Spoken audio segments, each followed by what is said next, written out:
Welcome back to the Mike and Ike Show. And no, not the candy. Yeah, again, you guys have heard it a million times. It's a show with Michael Badgley and Isaac Rochelle.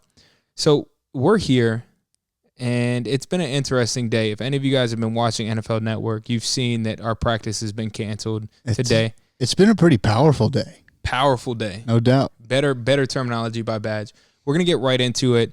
Again, you can find us on all the platforms, so don't be scared to look for us. We're there. Yes, sir.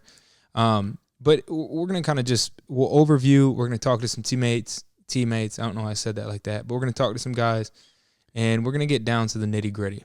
Like I said earlier, it was such a powerful day. I mean, we had this scrimmage lined up the night before. We had a team meeting, normal game day routine, special teams meeting, everything. We were lined up and we were ready to play. Locker room was set at SoFi. Yeah, everything was set to go. And to give some more context, if you've been watching ESPN, other sports have canceled stuff. Yeah. So we're coming into the scrimmage, and we kind of know, like, man, you think we'll cancel it? Guys kind of asking. We've had there was questions from every which way on the team. We were waiting for a team meeting almost last night too, and we had one. To give some more context, Coach Lynn addressed the situation, and to be honest, over Zoom, it's just hard to communicate stuff. So we kind of had an open discussion on it. But again, how much can you really communicate over Zoom? Come to the stadium, full intention to play. Yeah. Everybody, you were kicking. You were out there. You weren't kicking, but you were warming up. I had the sticks out, balls ready to go. And, I had got the Gatorade in my veins, a little pre-workout ready to go. And sure enough, we had a team meeting called on by Tyrod Taylor, and we canceled the scrimmage because you can explain why. Because we came together as a team and we had some guys step up and voice their opinion on how they were feeling specifically. And one of them was a guest we've had, a reoccurring guest, Justin Jackson, running back. He had a very powerful speech. I can't go into details with it. We'll keep that in the locker room. And if we get him on the show later, just text him. Yeah, we'll talk about that later. But his speech is kind of what set the tone because, the animosity in the air was, are we going to go? Are we not going to go? Where's everyone's heads at? And he got up, stood up in front of Coach Lynn and everybody and gave an incredible speech and basically just won the team over with an overpowering, you're right. Our heads aren't in the right space. So it just totally changed the day and made it that much more clear of what we were going to do and how we were going to do it. Exactly. And he basically what he said, Badge, in the meantime, you can respond to him because Justin just texted us back, so hopefully we'll get him on. Just tell him, hey, if you have 5 minutes, we'd like to get you on the pod right now over the phone. So Justin got up and basically said, we can't miss this moment. I mean, this is like an incredible moment that you can't reschedule. And his point was you can reschedule a scrimmage. Now, we had a lot going on with reporters and whatnot. But he's like, you can't reschedule what's going on right now in America. So I think that for a lot of guys was like, yeah, we'll roll with it. You know what? Let's call him right now. Yeah, he's free right now. Let's get him in here. So we're gonna call him and we'll get we'll have him explain it. Oh, this is gonna be a good one, Badge. I can feel it. I'm glad we got him right now. Big Justin Jackson. We won't do the full intro. Running back. We just gave him one. Yo. Justin, hey. What's up? What up? All right, so we're on the show right now. Hey, we're live. Oh, we're live. Okay. So we were literally just kind of introing what you stood up and said in the locker room. So we'll go straight into it. Can you just tell everybody kind of what your message was in the locker room when Coach Lynn opened it up? For sure.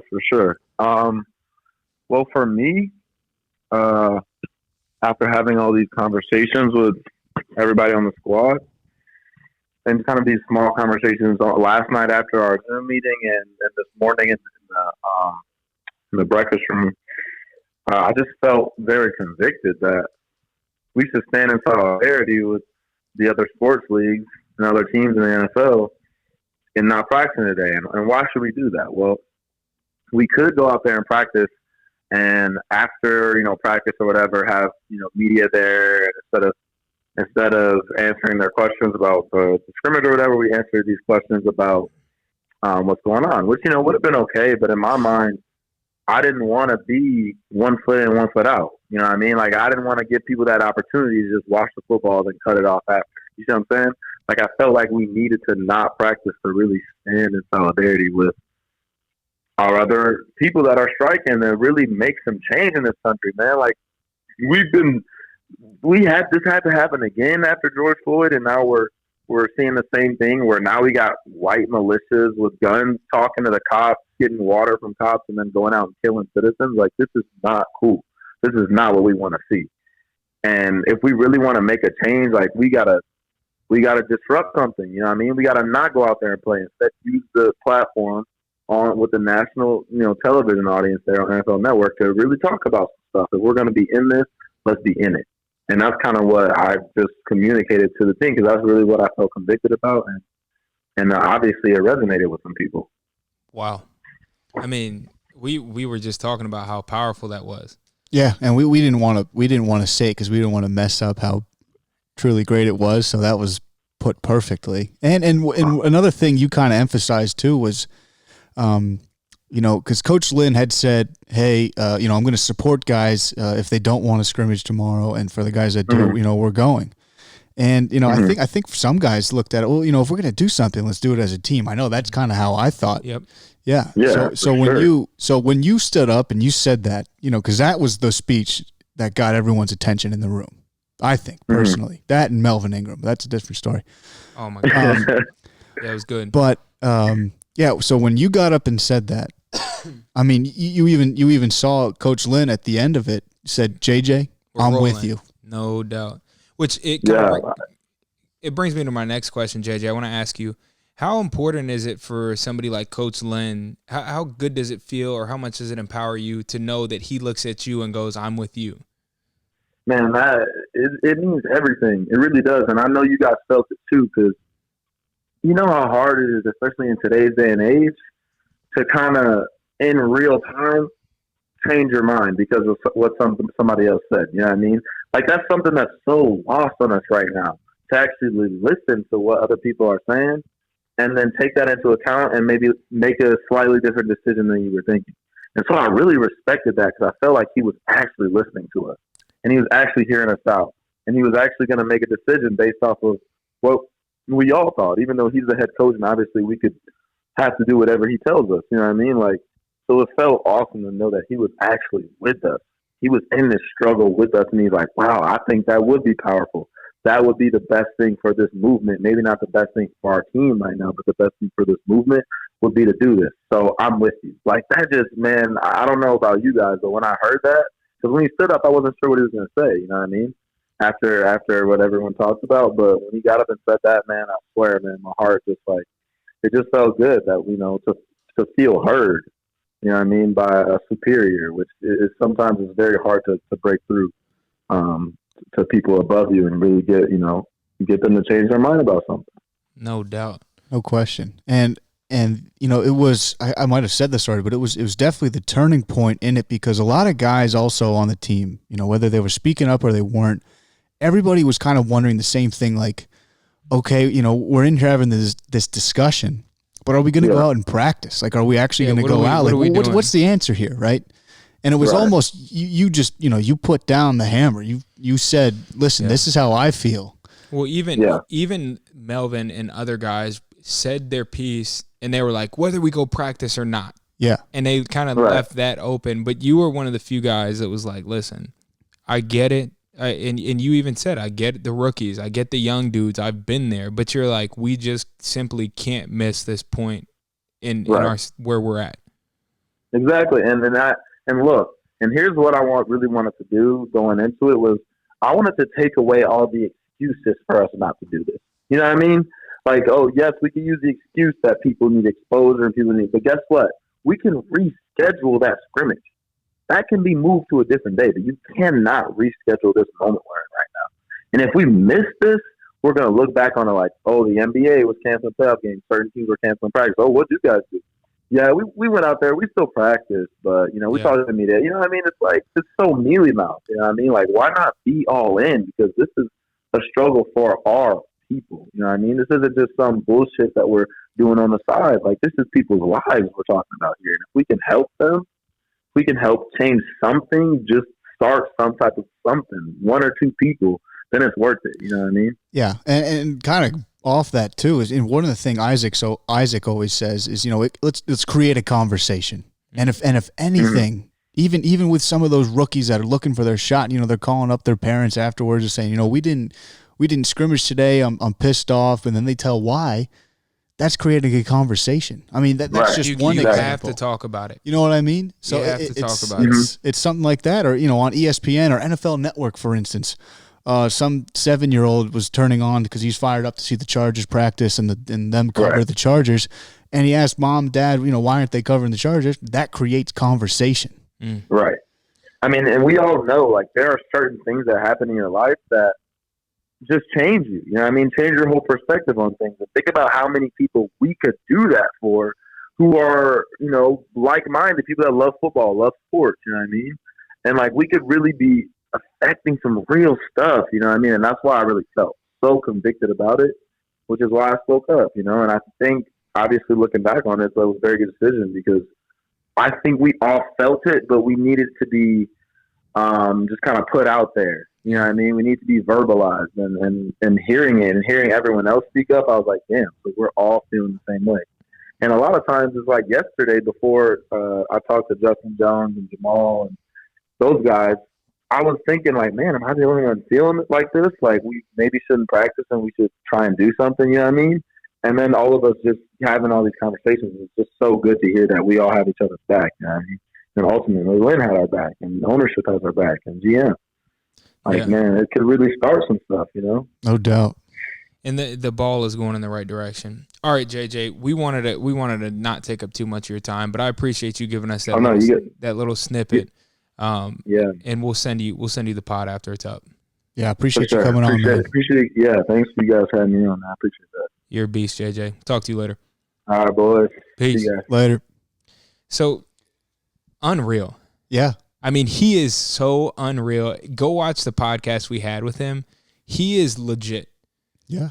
And he is, Badge always messes with me about my fiance, Allie. He's always like, man, Allie's so passionate about stuff.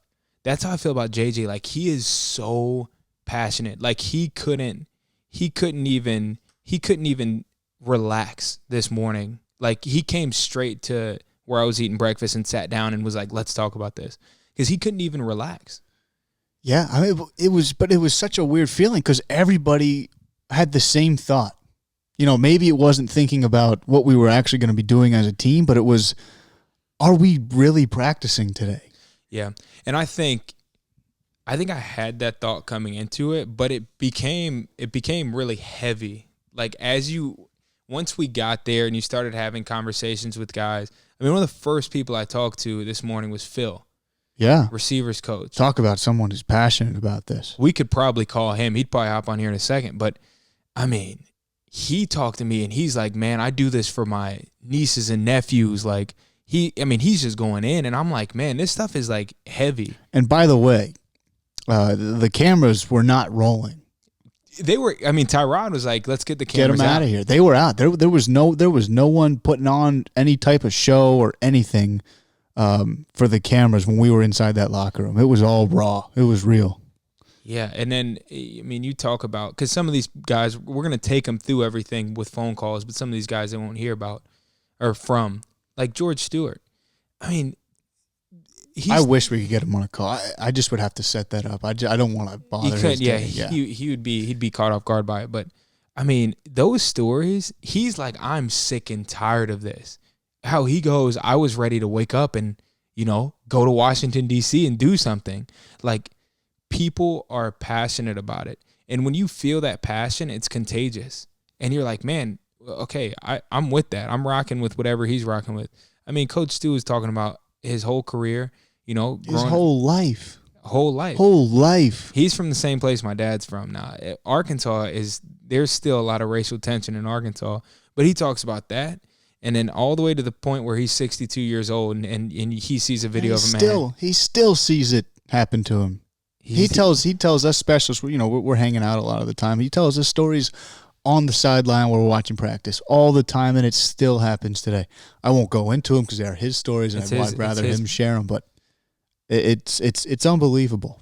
Yeah, I even think back. I mean, it reminds me of like when I was younger, bro. There were so many times when I was in like high school or ninth grade, and I'd be talking to white girls, like spitting game, thinking I'm about to date these girls, and the amount of times that I heard like, "Sorry, I've told you this, but sorry, I can't date you because you're black." My parents would not be cool with that. So many black people have situations like that they just grow up. They grow these calluses towards. Yeah. And you become so numb to it. And that's why I get the frustration, because it really is like a building frustration. And then here we are in 2020, you see a man get shot 7 times in his back. And you're like, okay, all this stuff is spewing out. I think that's kind of what we saw with Coach Stu. But Jerry, we'll transition into Jerry and then we'll call him. Yeah.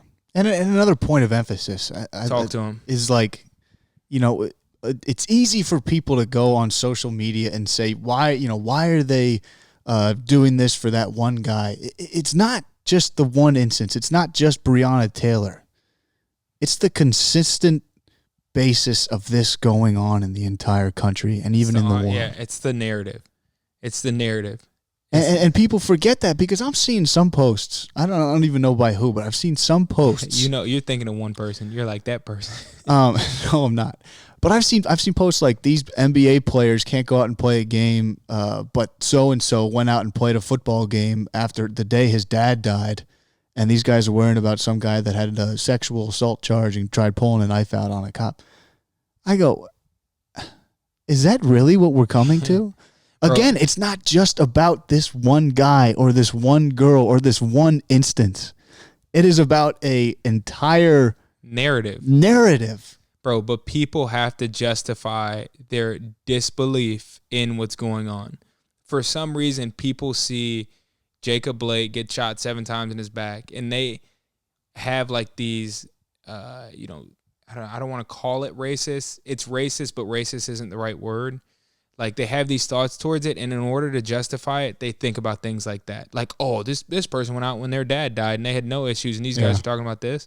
It's ridiculous.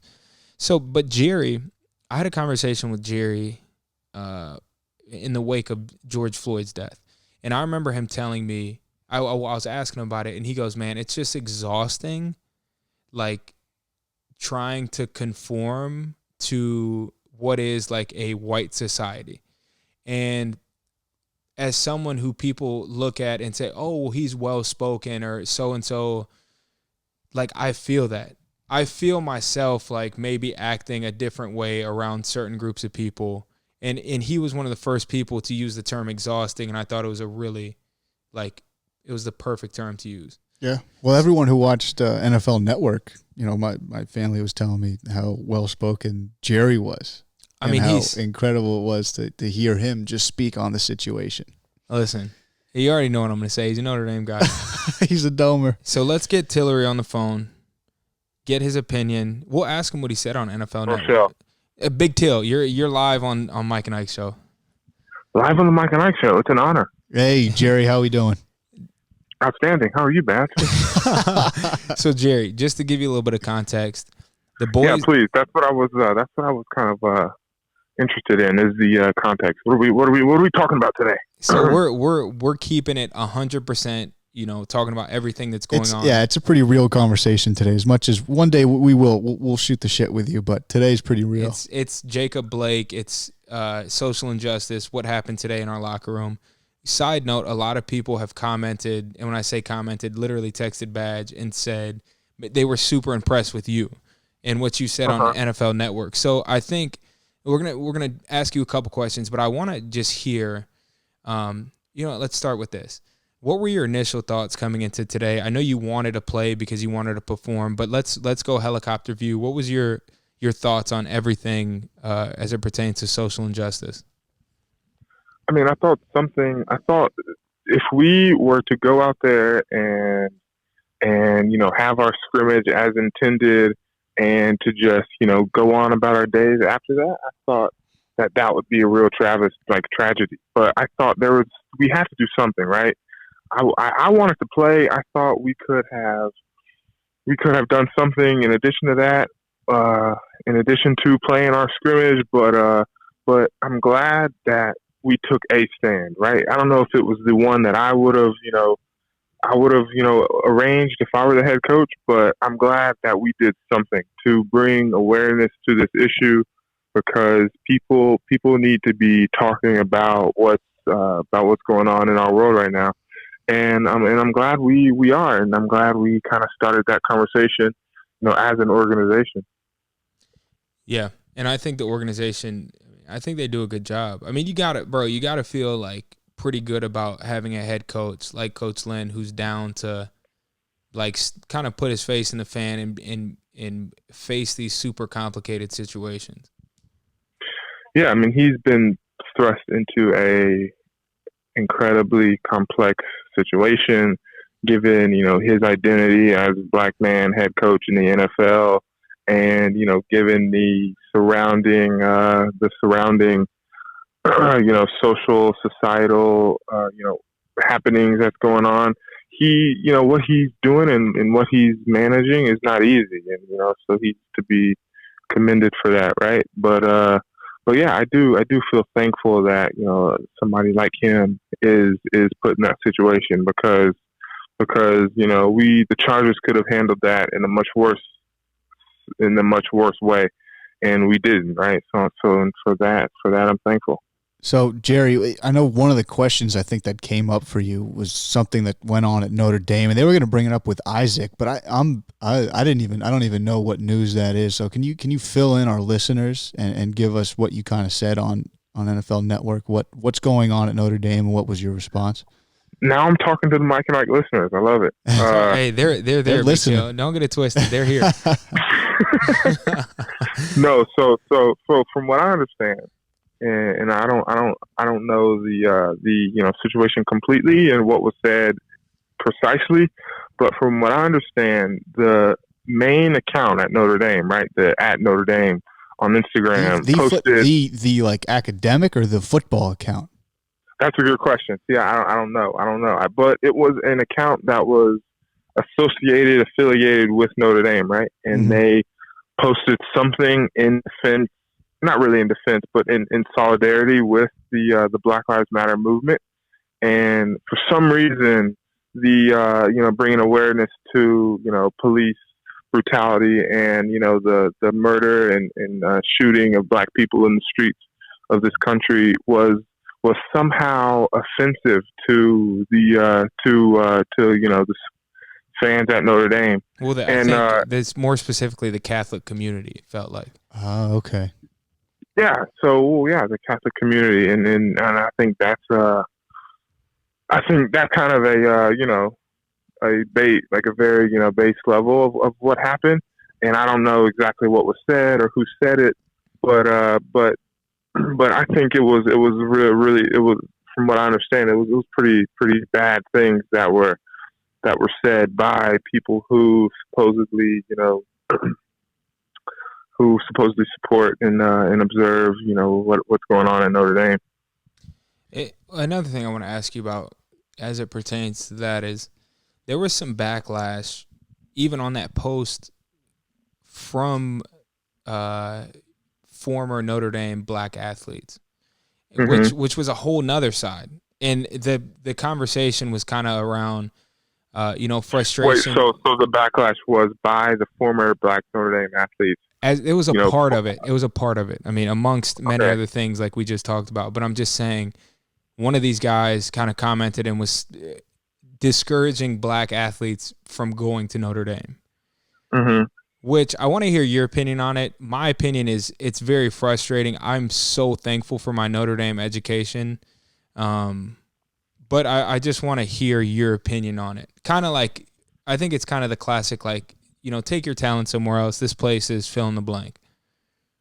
Yeah, I mean, for someone who went to Notre Dame and to then turn around and advise or suggest that other people should not also have their own Notre Dame experience, I think is crazy, right? Like, it's crazy. I am a way different person than I was when I started at Notre Dame. I think I'm a way better person, a more well-rounded, developed person. I'm changed from going to that school, right? So I think so. Anyone who's considering Notre Dame, I too, sing the praises of that university because what they did for me, I would wish on anyone else in this world. So I'm thankful for having gone to Notre Dame, and I can't possibly begin to understand where those former athletes are coming from who are maybe telling people not to go there. Do you think it's a double-edged sword though, or excuse me, a two-headed monster where it's like Both very good metaphors. No doubt. No doubt. But basically, like, yes, you want a black athlete to go there because, like you said, you're going to be a changed man when you come out of the university. But do you think there also is an obligation on that same black athlete to, like, an obligation post-graduation? Like, where do you see your personal obligation is now, which you would consider a very educated black man? Where do you see your obligation in society, like, with the tools that you have? See, that's a good question, right? Like I think that Notre Dame has guided me in my decision making process. They have taught me how to consume and understand and digest information on a ton of different topics, and they've taught me the judgment and the problem solving skills required to face any problem, right? But I think systemic racism in America is one that dates back to this country's founding, right? And people a lot smarter than me have also attempted to solve this problem. But I think that what I can do is educate myself on the issue first, and so I can come to my own conclusions, and then to also spread the word, spread the message that this has to stop, right? But in terms of what Notre Dame did to prepare me for this moment, I think it's gaining the knowledge and required to even begin to understand the issue. I also think about this. I think what's also sad about it is Notre Dame and Notre Dame football. You talk about almost like, America's college team, right? You got the NBC sports deal. You got everybody's always tuned in. They have been tuned in. People care. Exactly. People care. So in a sport that is predominantly black, right? No doubt. So you'd think Notre Dame football that is basically running that university. And that is for all these major schools in Power 5 conferences. You'd think there'd be a little bit of stability there. And to see something like that happen and the backlash they get for posting a Black Lives Matter, I think disheartening. Jerry's going to agree with me. I think there's a lot of ignorance in America from, I would say, white people. Yeah. About other white people that are racist.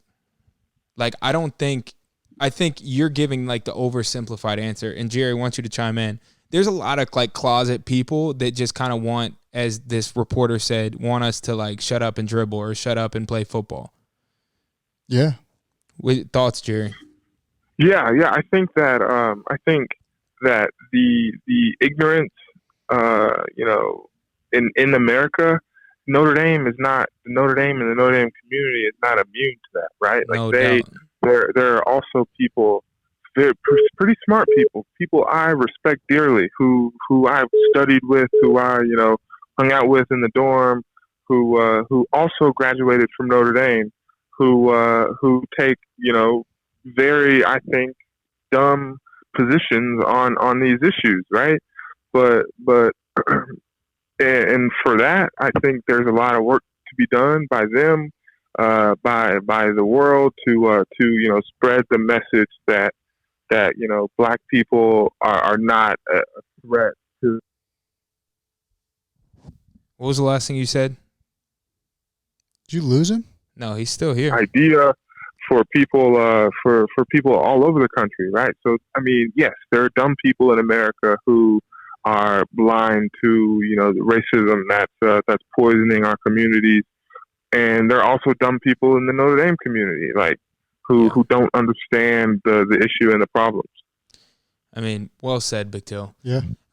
One last question, and then we'll let you go because we're calling a few different guys. By the way, we're gonna have you back on the show officially, no doubt. Here's the thing. I've been waiting. I've been waiting for that invitation, as you know. Listen. The people are gonna be asking for more Tillery, anyways. So, last question. Just since we got so many compliments about you and how you carried yourself on NFL Network, just curious, what were some of the highlight questions that they asked you that you'd want to tell the millions of Mike and Ike show listeners? I love it. The millions. So for the millions listening at home, So what the format of that kind of interview was, they just literally kind of opened the mics for us to say what we thought of what was going on with our practice, our would-be practice today, and what we make of the move by the coaches to postpone. And I gave what I thought, right, was that this was an important move for our organization to finally take a public stand in this way to address these issues that affect all of us, right? Because no black man in America looks at the videos of George Floyd being strangled by the state, or Jacob Blake being executed on almost on the streets in front of his kids too. You have to look at themselves. Yeah, you look at those videos and you see yourself, because we're all different. We're all individuals. But at the end of the day, we're united by being black in America, right? And that comes, and being black in America elicits like a certain reaction from most white people. It's an accusation, bro. Yeah, and it recalls the stereotypes that they've learned through their communities, and until white people deal with that fear of black Americans, I think there's a lot of work to be done until that happens. Wow, no I love it, Big Till. No question. All right, Till, appreciate you. Like I said, you can count on the Mike and Ike show giving you a call at some point in the next few weeks. We got to get you on officially. Yeah, we my number. Yeah, we appreciate you coming on, Jerry. It'll be in person next time, but I'll talk to you later. All right, sounds good. Peace. Later. I mean, he gets it. Yeah. So it sounded like NFL Network gave him just a live mic and just said, hey, express your thoughts. Because when you and I went on, which we'll get into after the interviews, we had questions. Which I appreciadated. I think the question... I did too. Some of them were pretty hard hitting. It got real. Well, they asked like election questions, whatever. There's something I wanted to touch on that he said. I'm trying to think what it was. Now I'm blanking on it. But either way, it'll come back to me. The point is, I just love what Tillery said. I mean, he did a good job of, like, in a healthy way, kind of calling out, white people. Now, I don't want to label all white people, but he's saying, like, there's a lot of thoughts and ideologies that come from people that are in all white communities. In some cases, fears of black people. And sometimes those fears trickle down into the minds of police officers. And then this is where you see Jacob Blake getting shot 7 times in the back. Yeah. Like, was that guy so scared that he had to shoot him 7 times? 7. I mean, it's really crazy. 7. Not once, 7 times. And there's multiple officers. So it's really crazy. And I think the tough thing for white people, and I actually kind of want to get your opinion. Now, this isn't going to be another NFL Network where I start cornering you and asking you what it means to be white. But I'm curious, like, what are the challenges as a white person? Like, how much have you had to learn? Like, have you seen things in the last 6 months where you're like, okay, I'm not racist, but I did not know that type of stuff happened. Well, you learn about it as you grow older, right? And you might think something doesn't really happen until you see it happen. Right. I mean, it's something as simple as riding in the car with one of your black friends and they get pulled over. And you see that interaction. Yeah. So it's you see it firsthand. There's real instances. But, another example is, when I was talking to Coach Phil McGagan about this. Yep. Is it McGagan? Phil. Whatever. Phil. He was saying if you're a group of 10 white kids were on spring break and they were, causing some trouble and they walked by the cops aren't doing anything. Not even thinking. A group of 10 black kids walk by and they're on spring break and they're causing trouble. They're all getting sat down on the curb and questioned. Yep. So it's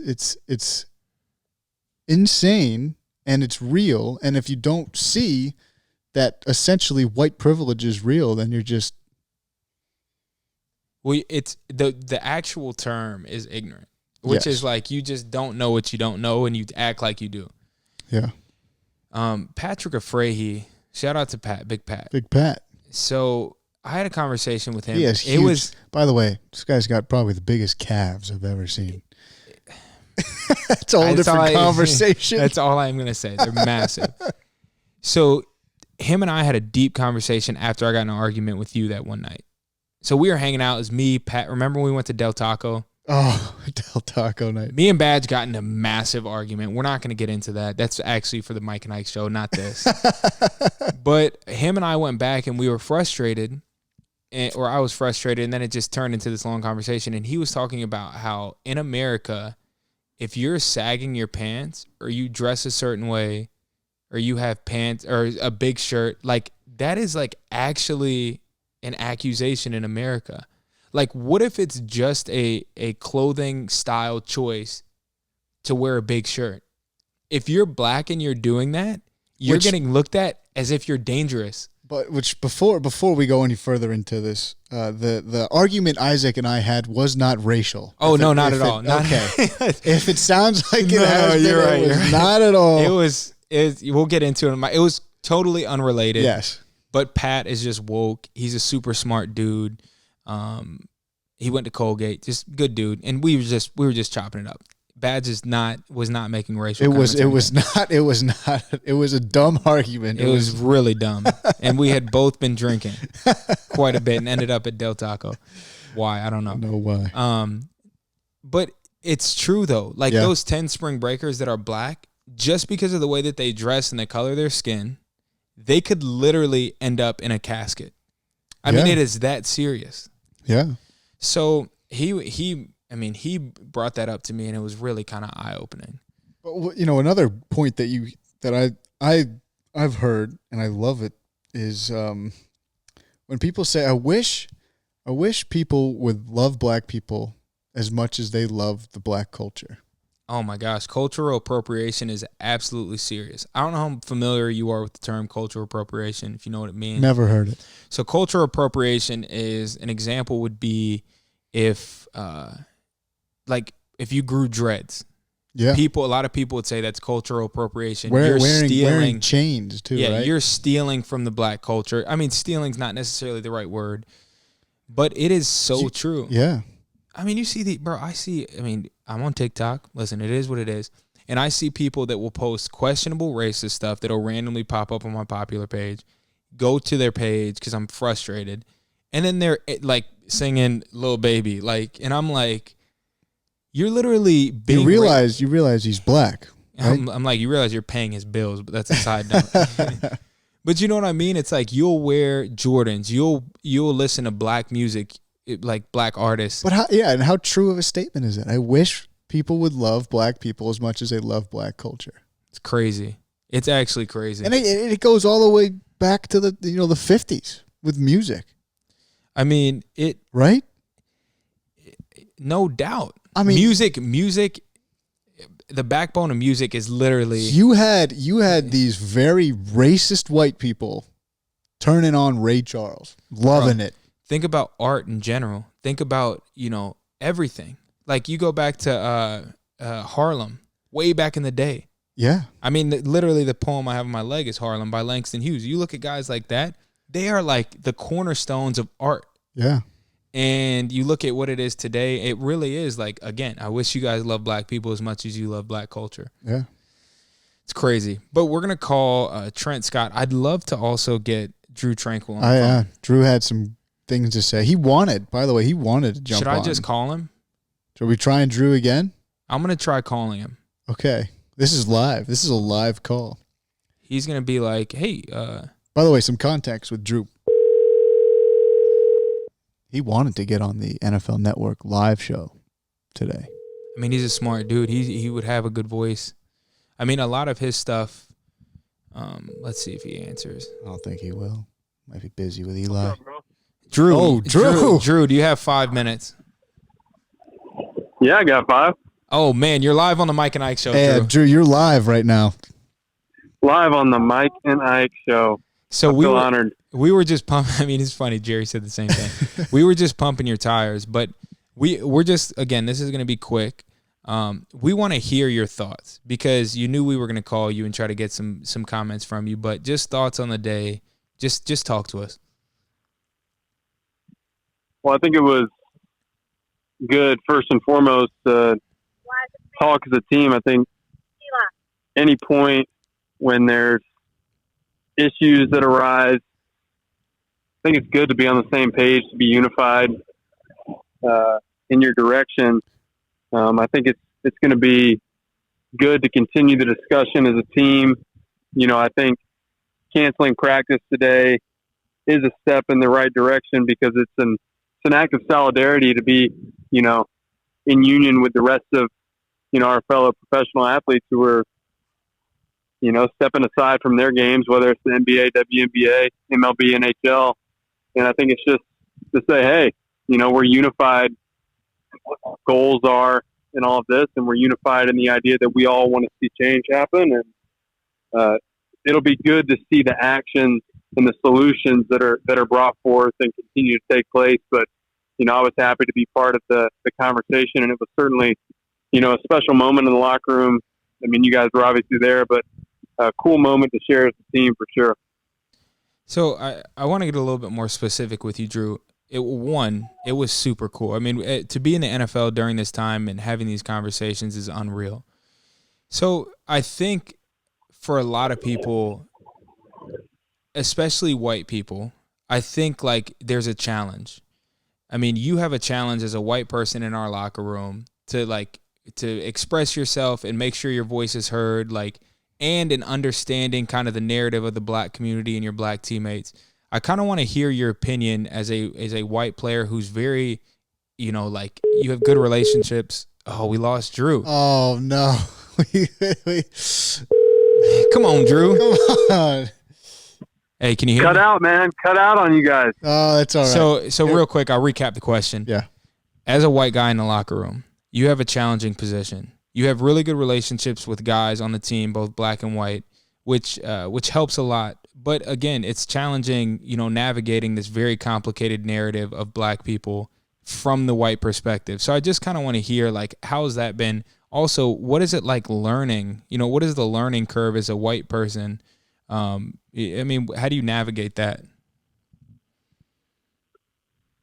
Well, I think for me, I've been in a locker room where, I've been the minority in a lot of respects for, the last 6 years. And so these stories aren't, uncommon to me. I feel like specifically for me, I've heard them, maybe a little bit in high school, but as soon as I got to Notre Dame, I was hearing these stories from my peers and teammates. And so, it's not necessarily something that I'm, uncommon with.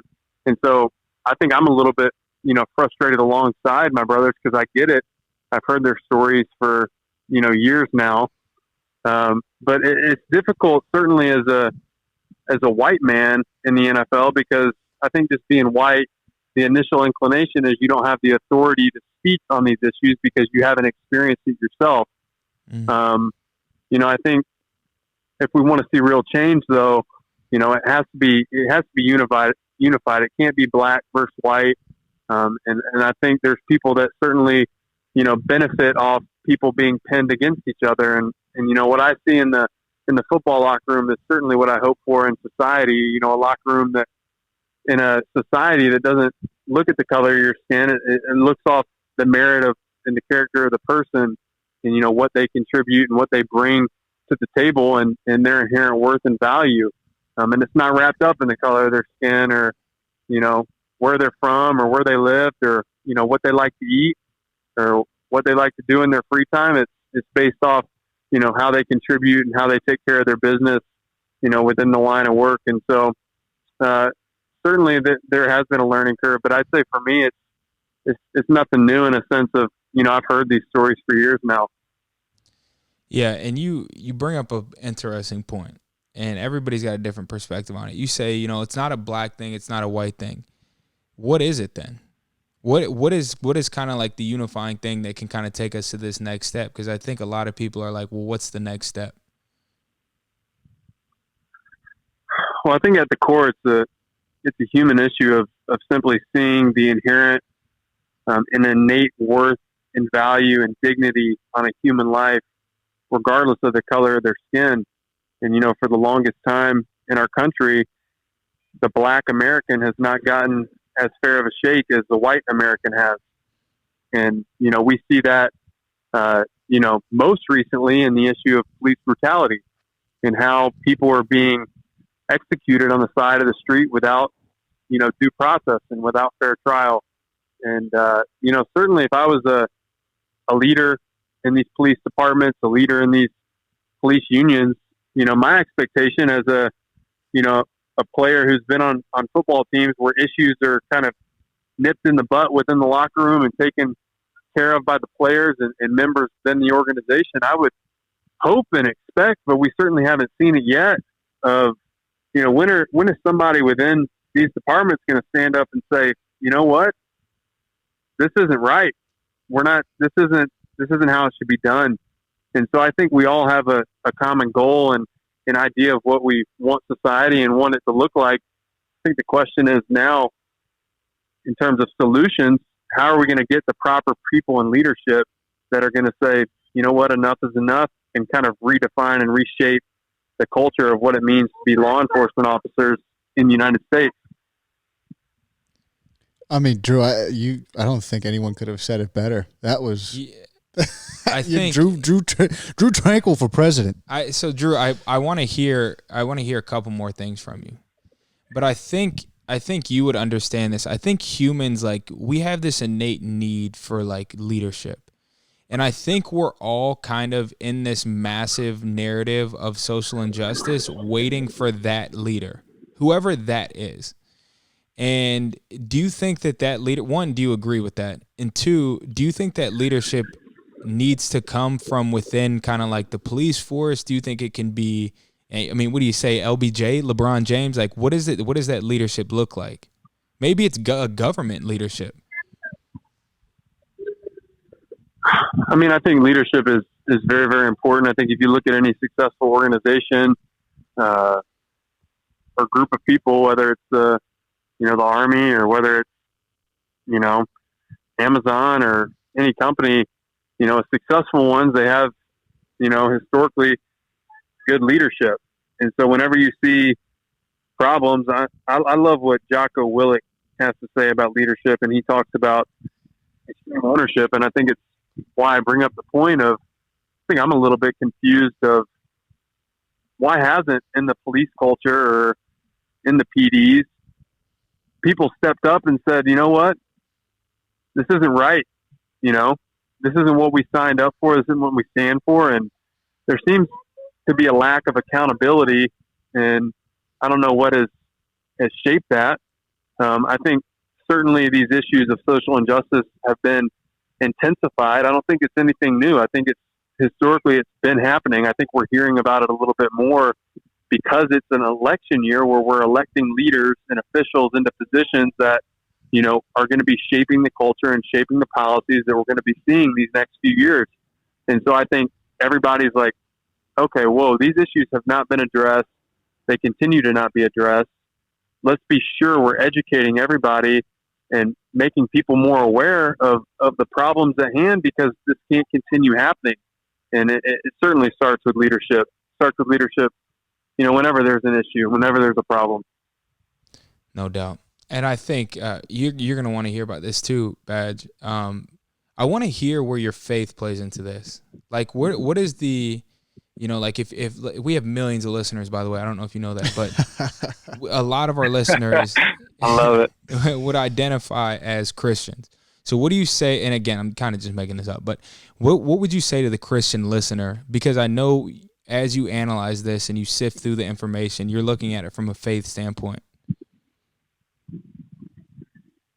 Yeah, I think, for me, it gets back a little bit to what I said earlier about, these aren't issues about black, white. These are human issues about, people being treated fairly based on their inherent value and worth, which I believe, is innate to human beings because we were created in the image of God. And that's kind of driven the lens through which I've tried to process what's taking place in our society. And, I certainly look at the life and try to model my life after Jesus, who was obviously a central figure in the Bible and a central figure to the Christian faith. But, when I just look at somebody's life from an historical standpoint and just read about what he was about, he seemed to always interject himself, when there was anybody marginalized in society. I think a prime example of that is, the prostitute woman who was getting ready to be stoned, and according to the law, she should have been stoned. And Jesus kind of said, if you're without sin, throw the first stone, and everybody kind of dropped their stones. But I think there's a place and there's a voice. I certainly think the church hasn't necessarily done the best job at addressing the issue of ethnic injustice and racial tension that is occurring, and is even within the church if you look at it historically. And so I think conversations are being had at every level, and I think certainly the church needs to be a driving force at saying, Jesus was political in a sense. He did put himself in positions to talk about issues that were taking place in society. I don't think it's separate. I think they're bound based on the simple fact that humans have inherent worth and self, value tied to them. And I think that's the lens through which we should see all these issues and through which we should fight and seek change. Love it. That was powerful. And no, it is. And Drew, I have one last question for you. Who loves it like I love it? Nobody. All right, Drew. Yeah. Hey, quickly before you go, Drew, do you want to give yourself a little plug on I know you got a little show going too. Yeah, man. It actually came up just in the idea and in the vein of continuing these conversations. So yeah, hear me out. You can catch it on my IG page, on my YouTube channel, DT Speaks, and certainly doing it bi-weekly. Just having interesting, relevant, meaningful conversations.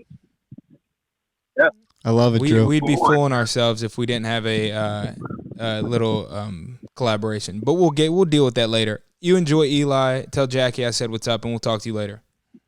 Hey, we'll see you guys. All right, see you, Have Drew. a good one. Peace. Yep. I mean, what great perspective. Wow. What great perspective. I mean the whole before you go, the leadership role that he brought up, and he was talking about in the locker room a little bit too, afterwards when just a couple of us were hanging out. One of the things he emphasized was, what is the standard, right? With these. For a leader or for the cops? For the cops. For whoever is in charge of these, the police chiefs, then what is the standard? And it was just such a cool way of looking at it. And Drew couldn't have been more eloquent. It's a good word.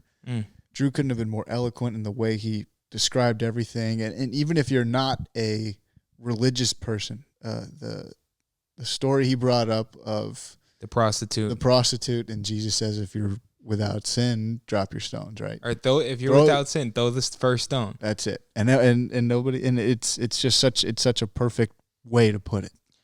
Yeah. I mean, yeah. It is. Yeah. It is. And that's why I was so curious from Drue. You know, it's interesting. All these people come from different perspectives. Mm-hmm. And it's just, I knew the faith piece was going to be a big piece of how he analyzes this. Yeah. And I think, you know, faith is, like he said, you look at the life of Jesus and how, you know, radical he was and how he did come and deal with politics. I mean, he came to abolish the law. In a lot of ways, the law was both religious and political because people were getting killed by political figures based on rationalized and justified by religious means. Yeah. He came to abolish that. So it is really interesting to hear his perspective. Let's call Trent Scott. Last caller. This is good, by the way. Trent, okay, so let's give a little background before we give him a call. Trent Scott is an offensive lineman on our team, and he's been getting involved, if I'm not wrong, with Local Human. Yeah. He created the Equality Tee. Okay. Which has supported Thurgood Marshall's college fund, which supports both. It creates opportunity for black students to go to HBCUs and supports them while they're at HBCUs. Yeah. And unreal organization. And he's very vocal in the locker room. No doubt. About how he feels about this whole situation going on. Yes. And, you know, he's a guy when all this stuff was happening with practice and whatnot. He's a guy who's up at night thinking about it, man. Like, what do we need to do? Yeah. I talk to him all the time. I mean, he calls me and he's like, man, because of Local Human, he's like, man, what can we do? What can we do? Mm-hmm. So let's call him. What do you say now, Big T Scott? The calling actually sounds pretty good. Yeah. Rochelle. Big T Scott, you available? I'm literally about to pull up to my house for like 5 minutes. Okay. I don't know. Okay, we got it. We're gonna have him in 5 minutes. The whole thing is interesting though, bro, because I think it's good we got Drue because he is a white perspective. Yeah.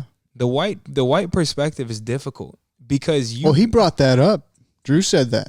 Yeah, I mean, it's almost like you feel kind of awkward, and when I say you, I'm referring to you literally. You do. There is an awkward sense, and you don't want to say the wrong thing that might come out wrong or sound like you're just a total jackass. But again, you know, is being silent, you know, the real answer, right? I mean, it's definitely not. And so here's the thing. The way to go about it is if you're like, okay, well, I'm not going to stand up. You know, me personally, I'm not going to stand up in front of the team and say something. I literally didn't either. I am going to have conversations.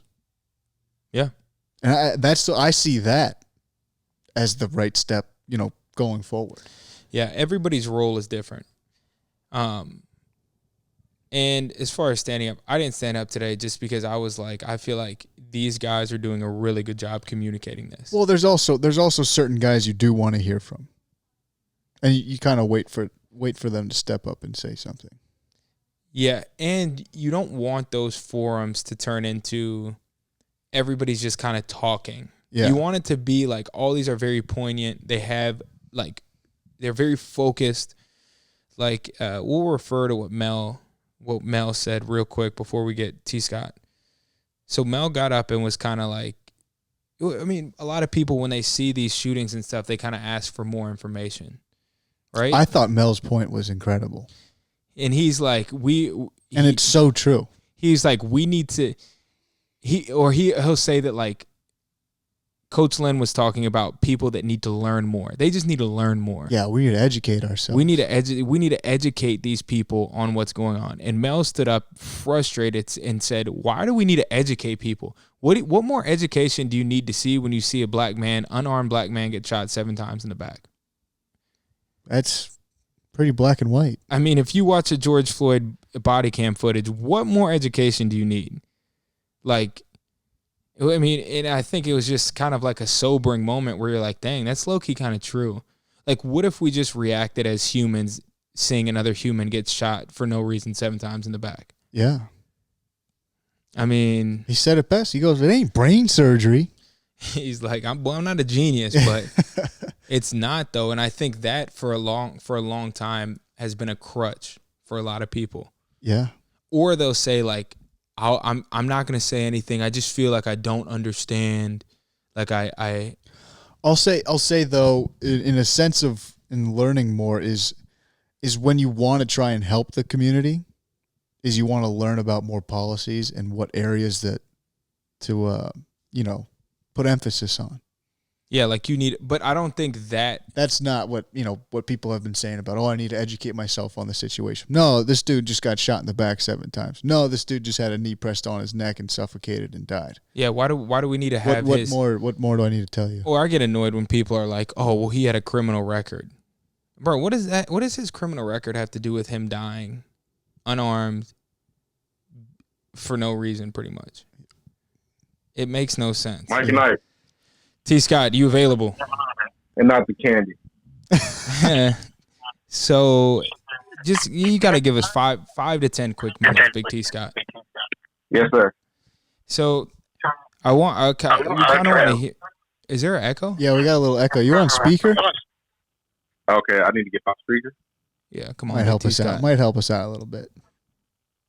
All right. My bad. First time being on Famous People podcast. What's up? Yeah, we have millions of listeners. So we're kind of just asking guys about the day, but for you, I want to hear about last night. Like when you're seeing all this stuff about these different NBA teams canceling games, we have a scrimmage coming up. There's kind of this discussion, is it going to get canceled? What were your thoughts last night about, the cancellation and the purpose of a cancellation? Of course, for me, with everything going on, immediately you have mixed feelings because I was an undrafted free agent. So, an undrafted free agent coming into this season, no preseason games. Your first thought process is, I need to play in this game. Not even this scrimmage. Not even an undrafted guy, a bubble guy. So, but at the same time, I think that it was important that we stood with our brothers and sisters in the sports industry, like the WNBA, NBA, MLB, NHL. And saying that, we understand that we have a job to do, and this is what we do for a living. But we're also not going to just, keep life going as usual and give everybody something else to watch, take away from what's going on in our country right now. So, I think it was important that we join them in making that statement that, for the people who say that they don't see it, they're not aware of it, they're not educated on it. We're putting it in plain view, and what other industry than sports to do that? Yeah, I totally agree. And I think we kind of talked about it. I think I was talking to you about it this morning with like the tennis player. Well, what's her name, Badge? The tennis player that said she's not going to finish her. Oh, the young girl, Osaki or something like that. She kind of said like, listen, all these people watch me as a black athlete perform. Like, I'm not even gonna give you guys. Oh, you're talking about Coco? Yes. Okay. Until some of these issues are solved. And Trent, what you're saying is kind of the same thing. Like by us standing in solidarity with these other sports teams, we're kind of saying the same thing. Like, listen, we're a predominantly black sport. We're not gonna just go around and run into each other when we got folks getting shot in the streets. Exactly. And that and our brothers and sisters out there on the streets, fighting for this. And, it's important that we stand with them and say, hey, we're not going to go on this life as usual and just do what we do like it doesn't matter. You know what I mean? So, yeah, it's saying the same thing. One of the first conversations I had with Trent, Bad, you may not know this, was was that at Russell Okung's surprise birthday party or something? I don't even know what it was. Yeah, at the little bar. Dirty Nelly's. So we were at Dirty Nelly's, and I was sitting there talking to. By the way, sick invite Russ if you're listening. Yeah, shout out Russ. He's one of our millions. We were there talking, and we were talking about the grind of being undrafted / 7th rounder. How thankful we are for every single check. I know this is a serious moment, but there's a difference between undrafted and 7th rounder. I'll take it. Whatever. Okay. Let them know, Pat. Talk to him. There's a difference. But now I'm gassing myself up like, yeah, boy, get your mind right. But we were talking about how like thankful we are because we remember being young. You know, like the fact that we're here, anything is a blessing. I want to know, 100%. Trent, like for you, in the things you do now in the community for all the social injustice, how much of like you thinking about 10-year-old Trent and teenager Trent plays into like the decisions you make now for the Black community? I think that's the biggest thing for me, and it go back to like you said, one, thankful for being here, and then once you get into this world, you realize the platform that you have while you're here, and it's like going back to educate, the 10-year-old version of me about what's going on, and not even just the social injustice, but voter oppression, and you know what I'm saying, stuff like that we don't really get to hear about in our neighborhoods where I'm from. You know what I mean? Like we weren't taught about that type of stuff. And so I think that's the biggest thing, really, going back and educating the young people about, how we can all come together and make a change in the country, especially with what's going on right now. Yeah. I mean, it definitely matters. It's like once you kind of are woke and you understand, we do have a burden to go back to our communities and explain to those who are there. Like, we have to explain these things to them. Yeah, 100%. And so I have a couple questions for you. Go ahead. One, you have a new daughter, Bailey. Yep.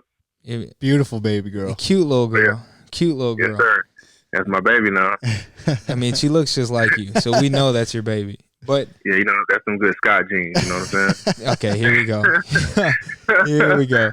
But how much does that play into it, bro? Like everything that you do now, even the actions to like be vocal about not practicing today, like that matters for Bailey as she grows up.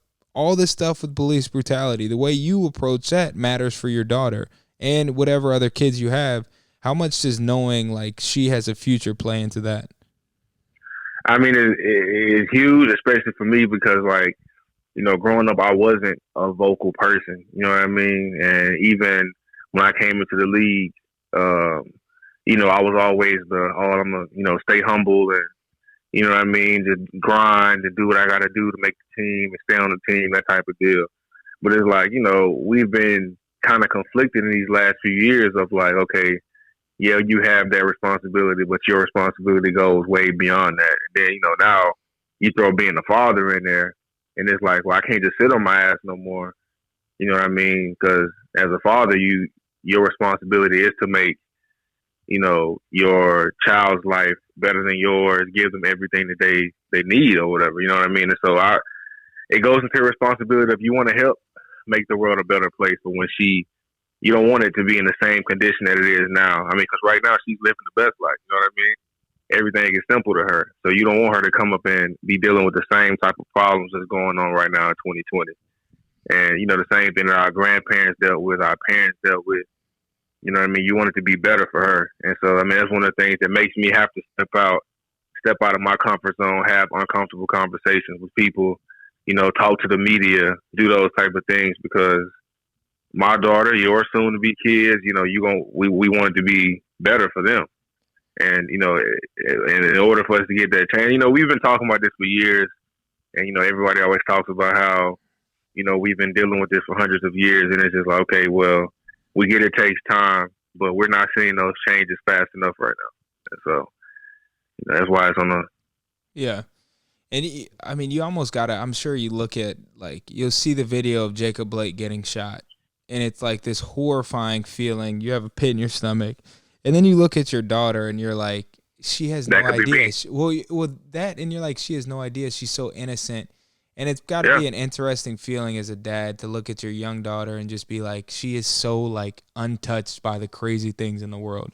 Getting a little off topic, but I want to ask you this. Go ahead, Badge. Yeah, no, Trent, I was just going to ask on what, when we, everyone was gassing up. We were getting ready to go and play a scrimmage.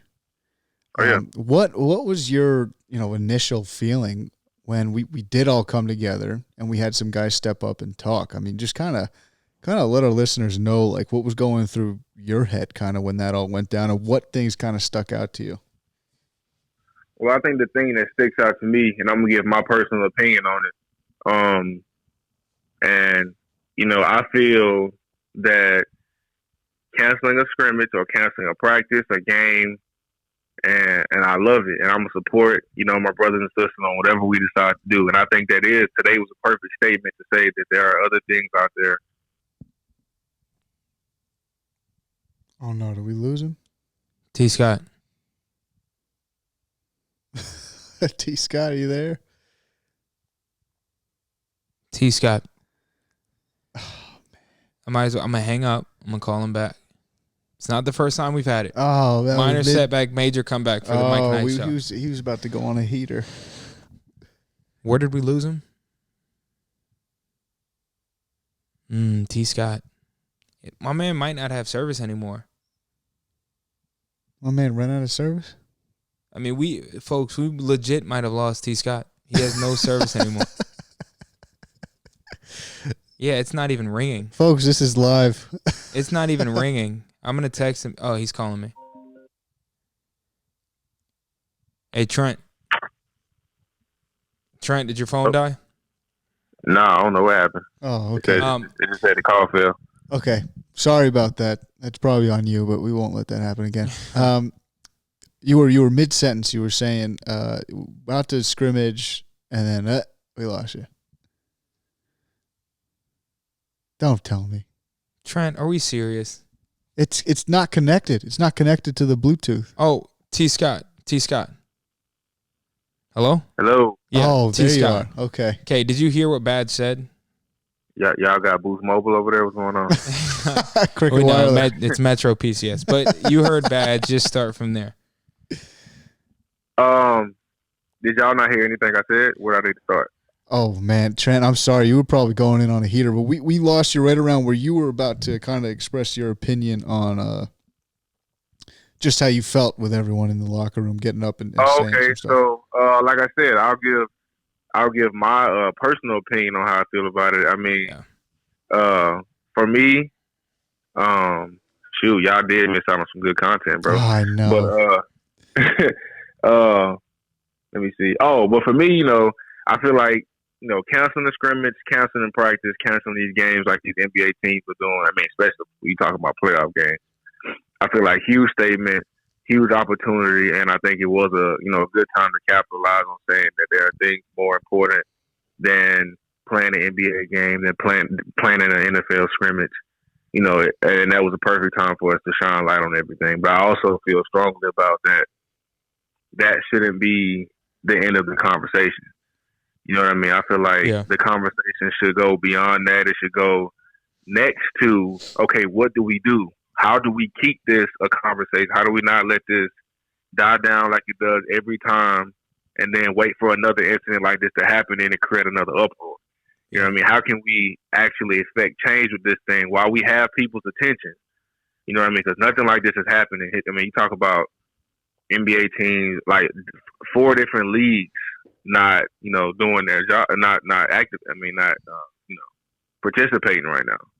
Yeah. And so while we have people on the leash, I mean, how do we, maximize with that? And I don't have the actual answer, you know what I mean? But I just feel like that conversation should keep going to what's the next step. We can't just, do something like that because you don't want it to seem like a publicity stunt. And now, okay, they did that. And now we're back at practice. We're back playing and we're not doing anything. You know what I mean? So the conversation has to keep going. We have to keep being active in the community, being present in the community. And that's the way I think we affect the real change. Getting these ownerships involved in, feeling us, feeling where we're coming from, coming down to our level and seeing what's going on, seeing what the temperature of our locker rooms are, and then us coming together as the organization itself and making change. And to that, and ownership did do a good job. They came down to the locker room. I don't know if you were still there or not, but I know Tyrod had a conversation with him. He said which went really well. He came down. He was talking to Isaac. He was pumping Isaac's tires. Mr. Spanos. The thing is, Trent, I think the issue is it goes both ways in that, I think they're kind of like, we don't know what to do, and they're almost waiting for us to do something, and I think they'll back us. So I think now the burden falls on us to be somewhat aggressive in what we do. And when I say aggressive, I'm talking about have a good game plan, know what you're going to do. 100%.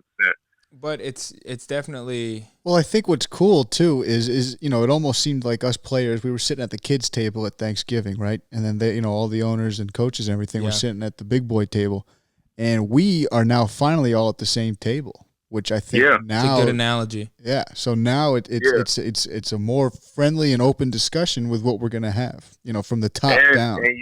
And you look at our organization as a perfect example, because and this ain't even just boosting. The Chargers have done a good job with, taking the players' interest and giving us all platforms to do what we want to do and no doubt have an impact in the community. You look at our head coach and the stuff that he's done in the community globally. You know what I mean? So it's like you said, we're all sitting at the table, and now it's time. It's time for us to not sit on our ass and not time to hold back. Like I said, people like me who aren't the most outspoken. It's time for us, if we have suggestions in this brainstorming process on ways that we need to get this thing done, it's time to step up and do it. You know what I mean? Not just sit back and say, okay, whatever, I won't change, but I don't know what to do about it. It's stuff that can be done, and we have the platform to do it while we have. Me and Ozzy talk about it all the time. We do. It's an incredible platform that we have, and it'd be a shame if we waste it. You know what I mean? We have the ample opportunity right now to maximize on that. No question. I think that's a good note to end on. T. Scott, we're gonna catch up with you. All right, bro. I appreciate you, Trent. See you. Yes, sir. We're gonna go ahead and close up the show. Incredible show. I'm glad you guys listened. He's right though. I think the point now is we have all this information, we have all this stuff. It's just about that action now. Yeah. And in closing notes, I kind of wanted to talk about. Well, first off, I know I don't know if you can talk about what you guys talked about, but you had a pretty impressive roundtable discussion today with. Oh yeah. It was a lot of questions about. Well, can you say who was there or no? Yeah, it's Tyrod, Justin Jackson, and Coach Lynn. I thought Queen Latifah. T. Scott's he's probably calling me because he thought that was the end of the interview. Oh yeah. I'll call him back in a sec. No, Queen Latifah was not there. Not there.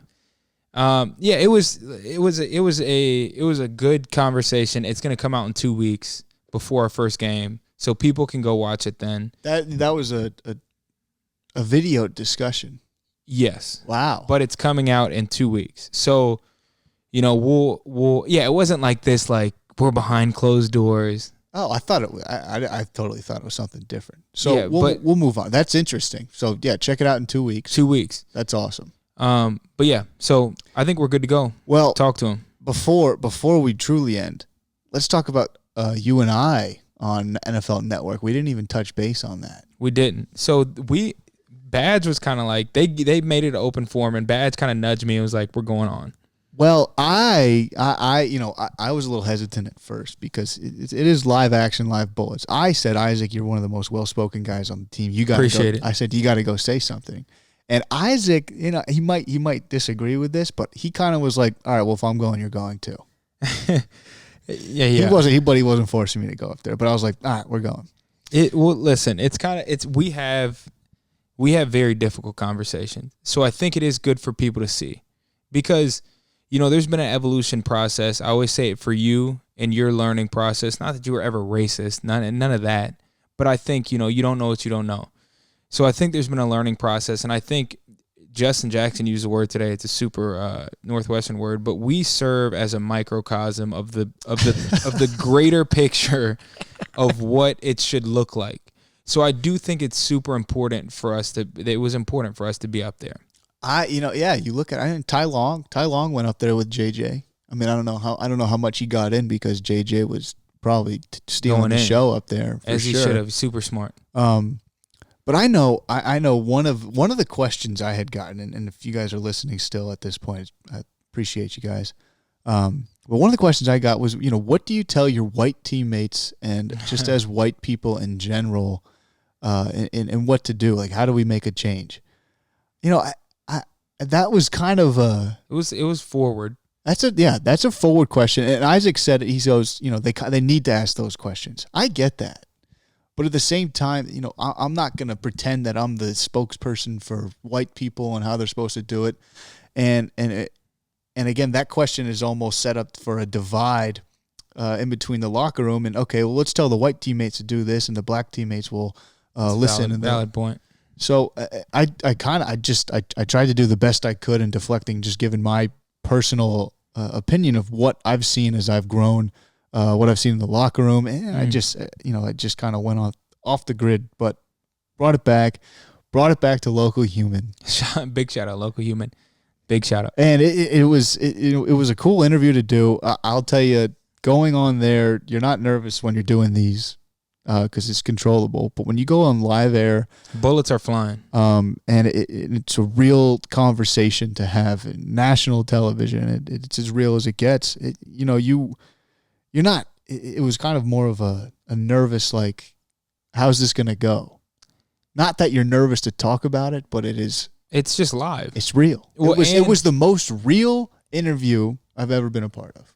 And it was a heavy day. Yeah. So we're sitting there, practice is canceled. We walk out, our team's lined up, cameras going, stadium, you could hear pin drop. Yeah. I mean, it's heavy.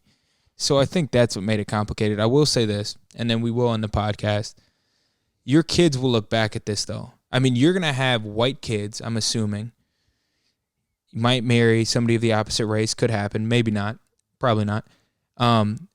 But your kids are going to see that. And you doing interviews like that and wearing the shirt that you're wearing right now, it's going to make your kids look at you and be like, listen, I would never stand for this because my dad wouldn't stand for this. So it really does matter. And I think it sends like a big message to your future kids. Yeah, 100%. They're gonna see you with this huge black dude that you're standing next to with the bummy ponytail, and which, by the way, because now we can clown stuff. You made me look like the smallest guy on planet Earth on television. I was looking kind of big too. You had the tight shirt on. Yeah. But it is funny because our kids will look back at that and they'll listen to these podcasts and be like, man, you guys were losers. But they're going to be like, these are gold. You guys were interviewing your teammates. Unreal. All right. Appreciate you guys listening. Check us out on every platform. This will be a good one to listen to. So enjoy it. Enjoy it. You already enjoyed it. So see you later. Later.